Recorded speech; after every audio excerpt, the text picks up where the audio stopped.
Mail order bride arrived to marry man who didn't exist, but a mean widower claimed her heart instead. The stagecoach jolted violently as it rattled into Oak Creek, a tiny Wyoming settlement dusted in fresh snow. Inside it sat Clara Bennett, spine straight, hands folded tightly in her lap, as though if she let go for even a moment she might fall apart. She had been traveling for 6 days, dust, cold winds, restless nights, and the quiet hum of her own doubts. But today she was supposed to meet her husband. Her future husband, she corrected herself shyly. Jonathan Hale. The man who had written her letters filled with scripture, gentle promises, and the hope of a new beginning. The man who had said he'd meet her the moment she arrived. As the coach came to a halt, Clara murmured a prayer. Lord, strengthen my steps.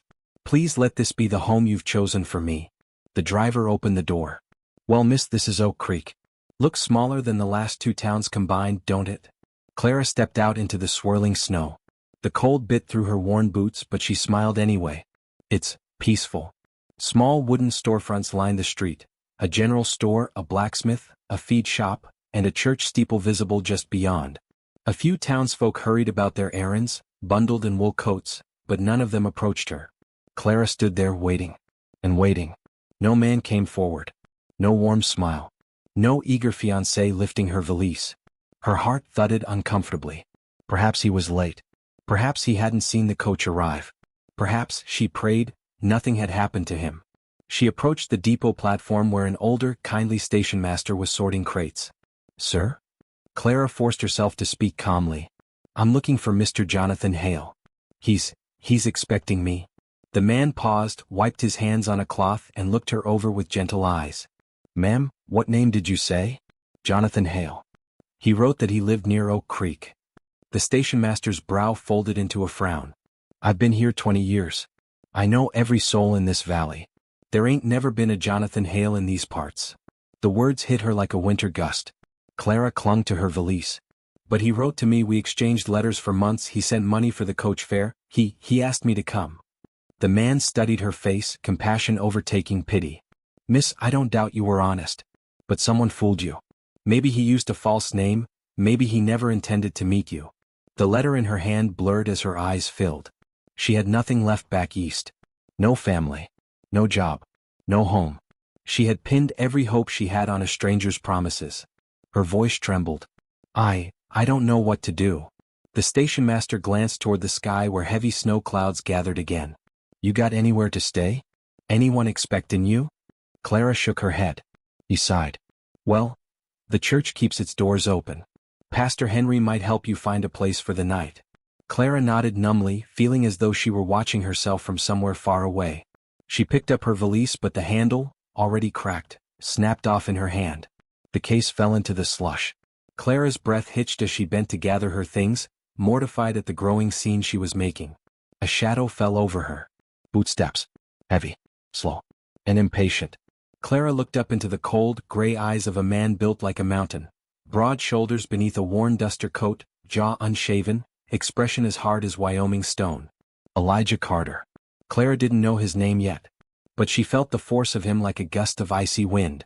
You're blocking the path, he muttered, voice low and rough. Clara scrambled aside, cheeks burning. Sorry, sir. He moved past her, boots crunching through the snow, not offering a hand, not offering comfort, not offering anything. But for the briefest second, so quick she almost doubted it, Clara saw something flicker across his face. Recognition. Sympathy. Pain. Quickly smothered. Elijah adjusted the brim of his hat and kept walking, his long strides carrying him away as though the sight of her unsettled something he didn't want to feel. Clara swallowed hard. The snow fell thicker. The wind grew sharper. And she stood alone in a town where no one waited for her. Her heart whispered the only prayer she had strength for. Lord, don't let this be the end of my story. She didn't know it yet. But God had already set another story in motion. One that involved the very man who walked away from her without a second glance. One who had lost his wife, and his will to love. One whose heart was buried beneath 2 winters of grief. One who didn't want her, and didn't know he needed her. Elijah Carter. The widower fate was already weaving into her life. The church sat on a small rise overlooking Oak Creek, its white steeple poking through the gray sky like a promise God refused to let winter bury. Clara climbed the steps slowly, clutching her valise with both hands. The wooden door creaked as she pushed it open. Warmth greeted her, not from a stove, but from the soft glow of lanterns and the hush of sacred space. Clara stepped inside and sank onto the nearest pew, her legs trembling beneath her. She hadn't cried at the depot. She hadn't cried when the station master delivered the truth. But here, in God's house, her breath broke. Silent tears slipped down her cheeks. "Miss?" A gentle voice interrupted her sorrow. Clara looked up and saw a tall, kind-eyed man with silver hair and a pastor's collar. He approached with the humble steps of someone used to visiting the wounded. "I'm Pastor Henry Thompson," he said softly. "Can I help you?" Clara tried to speak, but grief clogged her throat. She handed him the letter, the one Jonathan Hale had written, promising a home and a future. The pastor read it slowly, his brow furrowing. "I'm sorry, child," he finally murmured. "This handwriting, it's not anyone I know." Clara pressed a hand to her trembling lips. "I don't understand. I prayed about this. I thought the Lord was opening a door." Pastor Henry sat beside her, lowering his voice. "Sometimes the door we walk through isn't the one God planned. But He meets us there all the same." Clara nodded weakly, blinking away tears. The pastor clasped his hands. "Do you have relatives? Friends? Anywhere you could go?" "No, sir," she whispered. "No one." He paused, weighing his thoughts. "You may stay in the church tonight, but a woman alone, in winter, should have a proper roof. Let me think." He stood and walked toward the window, staring out into the snowy dusk. His eyes rested on a ranch just outside of town, lights flickering behind frosted glass. A house built strong, but empty. "Elijah Carter has a spare room," he said hesitantly. Clara remembered the stern man from the depot, the icy gaze, the gruff words, the way he'd walked past her with no more regard than a snowbank. She tried not to look alarmed. "Oh, him." Pastor Henry chuckled softly. "He does look fearsome when he's in one of his moods. And he's in one most days." Clara folded her hands in her lap. "Is he dangerous?" "No. Just wounded." The pastor's voice softened. "The kind of wounded that makes a man hide from anything that resembles hope." He held out his coat. "Come. I'll speak to him." The walk to Elijah Carter's ranch felt longer than it was. Clara's boots sank into the snow, the cold air biting her cheeks. Lights glowed from the windows, warm, inviting, but Clara sensed warmth was not the same as welcome. Elijah answered the knock with a scowl. He had removed his coat, revealing a broad frame beneath a flannel shirt. His dark hair was tousled, his expression thunderous as he recognized Clara standing beside the pastor. "No," he said instantly. "Absolutely not." Pastor Henry did not flinch. "Elijah, she has nowhere to go. She was lured across the country by a man who never existed. She's alone." "That ain't my problem," Elijah snapped. His tone stung Clara, but the pastor remained steady. "Elijah. Abigail would never." "Don't," Elijah growled, voice cracking for the briefest moment. "Don't bring her into this." Clara looked down, suddenly feeling intrusive in a grief she didn't understand. Pastor Henry gently insisted, "Clara needs shelter. Just for a night or two." Elijah glared at Clara, really looked at her this time. The snow on her hem, the trembling in her shoulders, the exhaustion in her eyes. Something flickered in his expression. Annoyance, reluctance, and beneath it, compassion he hated to feel. He stepped back with a curt grunt. "Fine. One night. No more." Clara slipped past him murmuring, "Thank you, Mr. Carter." He didn't answer. Inside, Clara was struck by how tidy everything was. The furniture was sturdy but plain.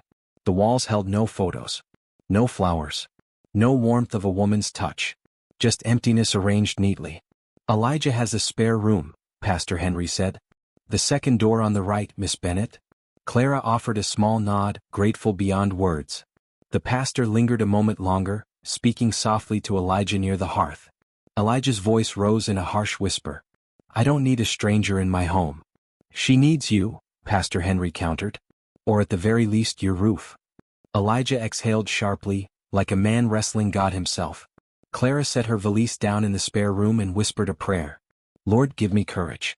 Give him peace." When Pastor Henry left, Elijah stood by the fire, staring into the flames with the rigid posture of someone determined not to feel. Clara approached hesitantly. "Thank you for letting me stay." Elijah didn't look at her. "Don't thank me." There was a long, heavy pause. "I ain't good company," he added. Clara's voice was barely above a whisper. "Sometimes company isn't about words. Sometimes it's about not being alone. His jaw tightened. He didn't respond. But he didn't send her away either. And that, Clara realized, was the first crack in the walls around his heart. The blizzard roared in overnight like a living beast, howling winds, thundering snow, and drifts so high they swallowed fence posts. Clara woke to the sound of it battering the window of the spare room. She wrapped her shawl around her shoulders and peeked outside. White. Endless white. The kind of storm that stole days from the calendar. Her breath fogged the cold glass as she whispered, "Lord, give us grace for whatever this day holds." When she entered the kitchen, Elijah was already there, stoking the stove with rough, efficient movements. His hair was damp with melted snow, proof he had been out in that violent weather before dawn. "You shouldn't be gone outside," Clara said instinctively. "It's dangerous." Elijah shot her a quick glance, surprised, almost affronted, as though no one had spoken concern over him in a long time. "I check the stock every morning," he muttered. "Storm or not." Clara stepped closer. "Are the animals all right?" He hesitated, then nodded. "Yeah, they're fine. Storm will trap us here a while, though." Her heart sank a little. She didn't want to overstay. She didn't want to be a burden. But Elijah didn't look angry, only resigned. "Coffee?" he asked, gruff but almost courteous. Clara smiled softly. "Yes, thank you." It felt like a small victory. By noon the storm worsened. Snow battered the windows so hard Clara half feared the glass might shatter. The ranch house creaked and groaned under the force of the wind. Elijah worked silently at the table, mending a broken bridle strap. Clara stitched a tear in one of his shirts across from him. The quiet between them felt less like tension now and more like peace. Until Elijah suddenly winced, hand flying to his shoulder. "You're hurt," Clara said, rising quickly. "It's just an old injury." He straightened in his chair, jaw tightening. "I'm fine." But she saw through him. His face had paled, breath gone shallow. "Please let me look," she said softly. "Only if you're comfortable." He hesitated, caught between pride and pain, then reluctantly nodded. Clara moved behind him, fingers gentle as she pressed along the fabric of his shirt. "Elijah," she murmured, "your shoulder is swollen and hot." "It's from the accident that took Abigail," he said suddenly, unexpectedly, his voice gravel low. "When the wagon slid in the ice. I tried to pull her out. Would crush this shoulder." Clara's hands stilled. His grief filled the room like an ache that had been waiting to speak. "I'm sorry," she whispered. "So sorry." Elijah stared at the fire, eyes hollow. "I should have saved her. A better man would have." Clara circled to face him, her gaze full of compassion. "You loved her. You tried. Some things aren't ours to change." He looked up sharply, as if those words had struck somewhere tender he kept hidden. Clara lowered her voice. "There's no shame in surviving. Sometimes that is the Lord's mercy." Elijah exhaled, long and shaky, the first sign that the frozen grief inside him might be thawing. Later that afternoon, Clara decided to sweep the porch. The snow piled dangerously high, and she wanted to help however she could. But when Elijah saw her opening the door, he barked. "What are you doing?" "Helping," she said simply. "You'll freeze out there." She smiled gently. "I'm covered well. And I feel better when I'm useful." Elijah frowned, unsure how to respond to a woman who spoke kindness with such strength. He followed her outside despite his protests, standing nearby as she swept snow from the steps. The wind tore at her shawl, but Clara kept moving, humming a hymn under her breath. "Great is thy faithfulness. Strength for today and bright hope for tomorrow." Elijah listened, pretending not to, his expression softening as the words drifted through the storm. "You sing like you believe it," he said quietly. "I do," Clara replied. "Even when life doesn't look the way I imagined." He studied her a long moment, this woman who'd been abandoned by a lie yet still carried hope like a lantern in the dark. "You didn't deserve what happened," Elijah said gruffly. "That man, whoever he was, ought to be ashamed." Clara tucked a strand of hair behind her ear. "I'm not angry. God closed a door. Maybe he's guiding me to another."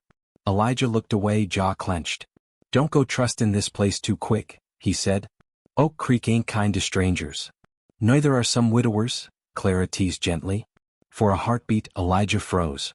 And then, unthinkably, the corner of his mouth twitched. A barely there, nearly forgotten smile. He wiped it away instantly, but Clara had seen it. And it warmed her like the fire inside. That evening, as snow piled higher against the windows, Clara read aloud from the Bible at the table while Elijah listened from his chair by the hearth. Her voice was soft and steady. He heals the brokenhearted and binds up their wounds. Psalm 147 verse 3. Elijah's eyes flickered.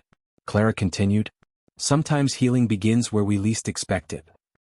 He turned away from the fire, meeting her gaze across the warm, lamplit room. I don't know about healing, he said quietly. But this house, it feels different with you in it. Clara swallowed. I could say the same. Neither spoke after that. But something had changed. The storm still raged outside. But inside the ranch house, something fragile and holy began to thaw. The storm eased by morning, leaving the world softened under white blankets. Smoke rose from chimneys across Oak Creek, and the air held that brief peace after a blizzard, when everything looks hushed and new. Clara woke early and baked biscuits with the last of Elijah's flour, wanting to repay kindness with whatever small offering she could make. The aroma drifted through the kitchen just as he trudged in from outside, snow dusting his coat. He paused mid-step. You cooked. Clara tried not to laugh. I hope that's a pleasant surprise. Elijah blinked. I just ain't smelled food like this since. He stopped. Since Abigail, she knew without him saying it. Clara softened her voice. Sit. You've done enough for one morning. Elijah hesitated before obeying. He ate slowly as though unsure he deserved the comfort. These are real good, he muttered, the praise gruff but sincere. Clara beamed. Thank you. After breakfast, Elijah hitched the wagon. The roads were barely passable, but he insisted on driving Clara to town for Pastor Henry's service. You don't have to take me, Clara said as she climbed up beside him. You shouldn't walk alone in this snow, he argued. Pastor Henry's expecting you. What about you? She asked gently. Elijah tightened the reins. I don't go to church much anymore. Clara didn't push, but her heart ached for him. They rode in silence until Oak Creek came into view. Children in mittens chased each other through drifts. Women carried pies toward the church hall. Men cleared snow from rooftops. But when Clara stepped out of the wagon, conversations slowed. People stared, whispered, then stared again. Clara's cheeks flushed hot. Elijah, she murmured, why are they looking at me like that? He frowned, jaw setting hard. Ignore em. But Clara could hear snippets as she walked. Mail-order bride. Came to marry a man who ain't real. Poor thing, fooled like that. And staying at Elijah Carter's? After what happened to his wife.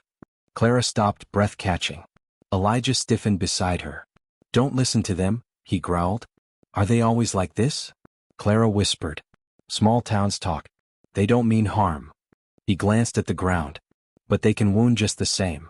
Clara swallowed hard. Maybe I should find somewhere else to stay. Elijah's head snapped up.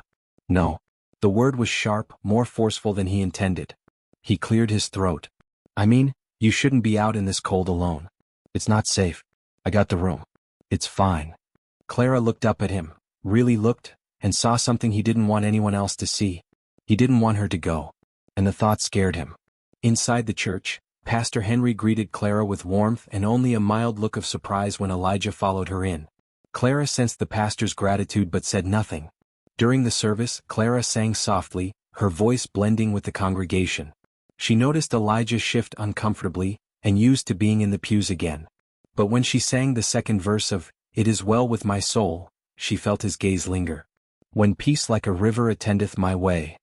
Elijah lowered his head. A muscle in his jaw tightened. Clara prayed silently for him. After the benediction, women surrounded Clara with polite but curious questions. Elijah stayed near the door, watching protectively. Dear, Pastor Henry told us what happened, Mrs. Wright began. That scoundrel who wrote you, why the nerve?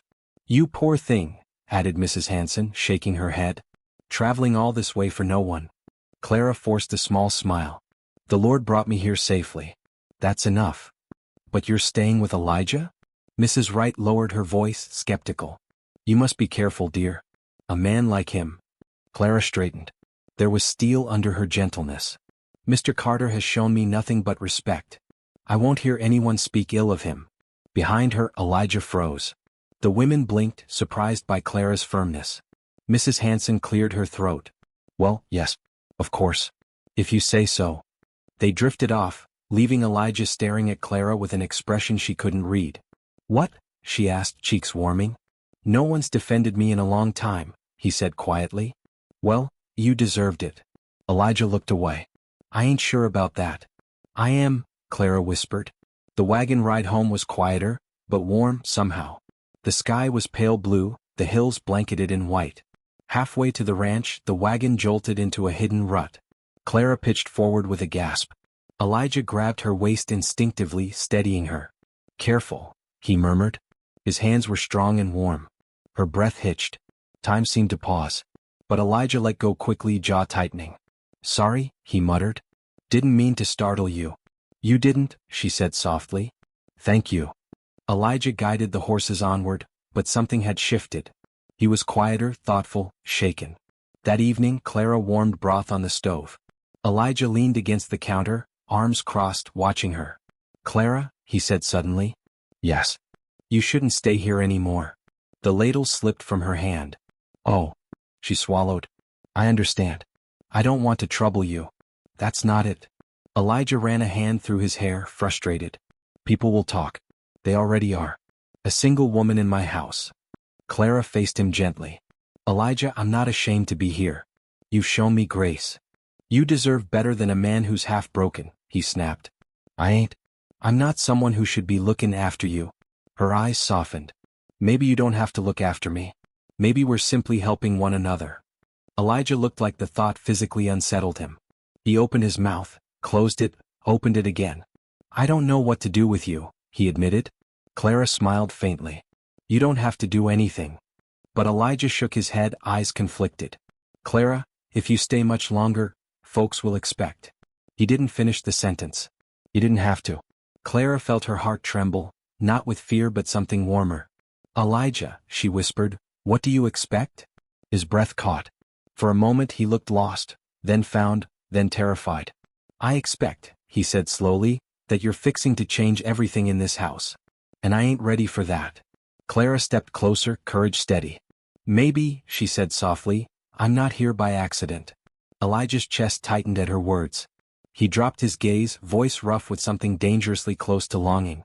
Clara, don't make this harder. I'm not trying to, she whispered. I'm only trying to stay where God put me. Elijah exhaled sharply and turned away, gripping the back of a chair like a man wrestling his own heart. Clara stood in the lamplight, gentle, steady, unwavering. And Elijah Carter realized with a painful jolt. He wasn't afraid of her staying. He was afraid of wanting her to. Elijah Carson was a man used to silence. For years, it had wrapped around him like a second coat, thick, heavy, and familiar. But this evening, as he carried wood toward the house, he realized something unsettling. The silence was gone. Instead, the sound of a woman humming drifted through his open kitchen window. Soft, sweet, almost like prayer turned into music. Clara didn't hum loudly, she barely seemed aware of it. But the melody followed him like a warm trail of light through the dark yard. And it stirred something deep inside him that he had thought long dead. He stepped onto the porch, boots thudding, and pushed open the door. Clara jumped slightly at the sound, clutching the hem of her apron. Oh, Mr. Carson. I didn't hear you come in. He wasn't sure he liked how she still called him Mr. Carson, as if he were some distant landowner and not the man who had found her at the depot with tears drying on her lashes. He set the wood beside the stove. You don't have to scrub the place top to bottom. It's a house, not the governor's parlor. Clara straightened. I'm not trying to impress anyone. I just want to be useful while I'm under your roof. Her voice was steady, but there was a hint of hurt there. He heard it even if she tried to hide it. He rubbed the back of his neck. Didn't mean it as a rebuke. You sounded like you did, she replied quietly. He closed his eyes for a moment. This woman, gentle, lost, brave, had a way of disarming him completely. Clara, he said more softly than he intended, I'm not good at conversation anymore. She turned back to the stove, stirring the pot of stew. Then I'll learn to listen between your silences. He blinked. The word struck him right in the chest. No one had spoken to him like that in years, not even Miriam toward the end when pain had taken her voice. Something inside him crumpled a little, softened. He moved closer, drawn by something he didn't yet understand. You cook this? He asked. She nodded. It's simple. I didn't know if you liked onions, so. I do. Clara looked up, startled by how quickly he answered. Their eyes held. Something shifted between them. Quietly, subtly, like ice starting to thaw. At supper, they sat across from each other at the small wooden table. Clara ate politely, slowly, as though she didn't want to savor too much of something that wasn't truly hers. Elijah ate as he always did, quickly, mechanically, until he caught her watching him. She blushed. "You eat like a man who's been alone a long time." "Because I have." He paused. "Too long, probably." She lowered her gaze, her lashes trembling. "Loneliness leaves marks, doesn't it?" He swallowed thickly. "Yes." Ruth hesitated, then asked, "Mr. Carson? Elijah, do you regret taking me in?" "No." He didn't even think about it. Her lips parted in surprise. "I don't know what's happening here," he admitted, voice rough, "or why God dropped you on my doorstep. But I don't regret it." Her eyes shimmered. "That means more than you know." He tried to look away, but he couldn't. Not from her. Not anymore. After supper, a moment of revelation. Clara rose to gather the dishes, but Elijah stood first, taking them gently from her hands. "You cooked. I can clean." Her brows lifted. "You don't have to." "I want to." The simple truth of it echoed between them. He washed. She dried. Their hands brushed once, then again. Each time Clara's breath caught slightly. Each time Elijah pretended he didn't notice, but he did. Every brush was a spark. Every spark was a thread pulling him closer. When they finished, Ruth lingered at the counter. "May I ask you something?" "If you want." "Do you still love her?" "Your wife." The room seemed to still. Elijah's heart pressed painfully against his ribs. "Yes," he whispered. "I loved her deeply. Faithfully." A beat of silence. "But loving someone who's gone doesn't mean God can't write a new chapter." Clara's eyes widened. Her fingers tightened around her apron. "Elijah," she breathed, barely audible. He realized then that he had spoken aloud what he himself had not fully accepted until that moment. He was making room, slowly, fearfully, honestly, for something new. For her. Later that night, Clara stood at the doorway to her small room. "Thank you," she said softly, "for giving me sanctuary. For giving me dignity." He stepped closer, close enough to see the flicker of the lamplight reflecting in her eyes. "Good night, Clara." She hesitated, then whispered, "Good night, Elijah." Her voice saying his name undid him completely. She closed the door, and he remained in the hallway a long time after, one hand resting on the wood as though steadying himself against the rush of feelings he could no longer deny. She wasn't just a stranded woman anymore. Not a burden. Not an obligation. She was becoming a blessing. A reminder that God still breathed life into broken places. A reminder that hearts could heal. A reminder that love, unexpected, uninvited, miraculous, was rising within him again. And Elijah Carson was no longer sure he had the strength, or the desire, to stop it. The next morning dawned cold and pale, the kind of high plains morning where sunlight felt thin and a body had to work for warmth. Clara stood outside the barn with a basket of Elijah's shirts, ready to hang them on the line. Her breath puffed in soft clouds. The sky stretched endless and blue above her. She had slept restlessly. Not from fear. Not from sorrow. But because Elijah's voice kept echoing in her mind. Loving someone who's gone doesn't mean God can't write a new chapter. Those words had wrapped around her heart like a blanket. She touched one shirt, a plain, well-worn flannel, and smiled to herself. She had seen Elijah wear this one just yesterday. Strong shoulders. Rough hands. Eyes that hid more tenderness than he dared show. She was in danger of falling for him. Danger, or blessing. Only God knew. The town notices. Clara finished her work and headed into Oak Creek for flour and a few necessities. The little town was bustling with ranch hands, wagons, and the hum of mid-morning talk. But the moment she stepped into the general store, heads turned. There was no malice, just curiosity sharpened by the small-town habit of knowing everything about everyone. Mrs. Harriet Boone, the storekeeper's wife and unofficial town gossip, approached with a wide smile. "My dear, you must be the mail-order bride who arrived last week. What a tragic muddle that was. Are you settling in after all that trouble?" Clara clasped her hands. "I'm doing my best." "And you're staying with Elijah Carson of all people," Harriet continued, lowering her voice though everyone clearly strained to hear. "Why, half the town would say he hasn't smiled since, well, since before the Lord called Miriam home." Clara's heart tightened. "He's been nothing but honorable." Of course," Harriet chirped. "But you must admit he's a complicated man." Clara almost laughed. That was an understatement. "Complicated," she agreed gently, "but good." A hush fell. A few women exchanged glances. Harriet blinked, startled by the sincerity in Clara's tone. "Oh," she said, voice softened. "Well, dear, perhaps God knew what he was doing when he sent you here." Clara stilled. "I've been wondering the same." Harriet touched her arm. "Oak Creek can be a blessing if you let it." Clara smiled, her heart easing. "I hope so." As she purchased her flower and stepped outside, she noticed a few more eyes watching her. But it no longer felt intimidating. It felt protective, curious, maybe even hopeful. The town was already weaving her into its fabric. Elijah's fears. Back at the ranch, Elijah was repairing a section of fence when he saw Clara returning, a basket of supplies in her arms. He paused mid-hammer. Something about the sight, her little figure walking steadily across the yard, bonnet ribbons fluttering in the wind, cheeks pink from the cold, pulled at him again. He was getting used to the feeling but not enough to welcome it without caution. She reached him, offering a shy smile. "How was town?" he asked, trying to sound casual. "Kind. Curious. A bit overwhelming." His jaw tightened. "Did anyone bother you?" "No. They were just interested." He let out a slow breath. People meant well, but they also talked. And he did not want Clara wounded by careless tongues. "You're not alone here," he said quietly. "If anyone gives you trouble, you tell me." Her eyes softened. "Elijah, I know you mean well. But I'm not fragile china. I've been alone most of my life. God carried me. I can handle a few town questions." He looked at her for a long moment. "Still," he murmured, "you don't have to face anything alone anymore."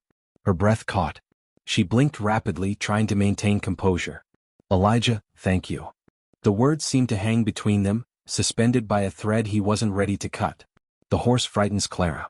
Later that afternoon, while Elijah showed her how to gather eggs, a sudden crash from behind the barn made Clara jump.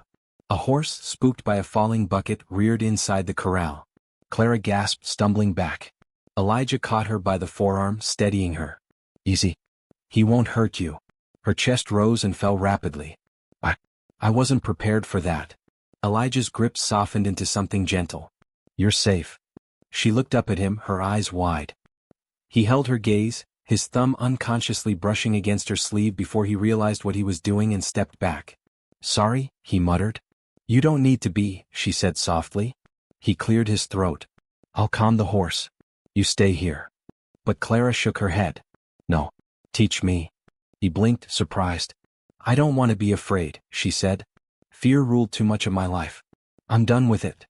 A slow, deep respect settled across Elijah's face. "All right," he said quietly. "Come on."